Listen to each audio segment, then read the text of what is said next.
Friends కేవలం 3 డేస్లో హైదరాబాద్ నుండి అరుణాచలం తిరువణమలై అంటే తమిళనాడులో అరుణాచలేశ్వరుడు శివుడిని దర్శించుకోవచ్చు. ఓన్లీ 3 డేస్లో. ఎలా చెప్తానో వినండి. ఫస్ట్ 1 నైట్ హైదరాబాద్ నుండి అభి బస్ కానీ రెడ్ బస్లో కానీ బస్ టికెట్ బుక్ చేసుకుంటే డైరెక్ట్ హైదరాబాద్ నుండి తిరువణమలైకి ఎగ్జాక్ట్ 12 అవర్స్ జర్నీ పడుతుంది. అంటే నైట్ ట్రావెల్ చేస్తే మార్నింగ్ అక్కడ దిగిపోవచ్చు. బస్ స్టాప్ దిగిన వెంటనే ఇంకో ఆటో అనేది టెంపుల్ దగ్గర డ్రాప్ చేస్తుంది. కొంచెం ఫ్రెష్ అయిన తర్వాత ఒక హాఫ్ అన్ అవర్ 1 అవర్లో గిరి ప్రదక్షిణ 14 కిలోమీటర్ల గిరి ప్రదక్షిణ స్టార్ట్ చేసుకుంటే 8 లింగాలు చూడొచ్చు. ఆటో మాట్లాడుకొని కూడా వెళ్ళొచ్చు.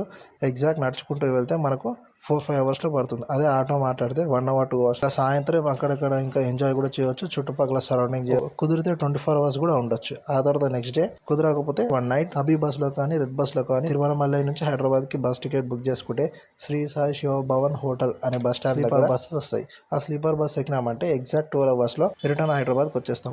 ఇది పూర్తి ఎక్స్ప్లెనేషన్ నేను ఆల్రెడీ యూట్యూబ్లో పెట్టాను ఫుల్ ఎక్స్ప్లెనేషన్తో. కుదిరితే వీడియో చూసి సపోర్ట్ చేయండి. మించి ఏదైనా డౌట్స్ కావాలి అనుకున్నా కూడా నేను ఎక్స్ప్లెయిన్ చేస్తాను. బస్ టికెట్ ఎలా బుక్ చేయాలనేది కూడా నేను వీడియో అప్లోడ్ చేస్తాను, చూడండి. Thank you. జై హింద్.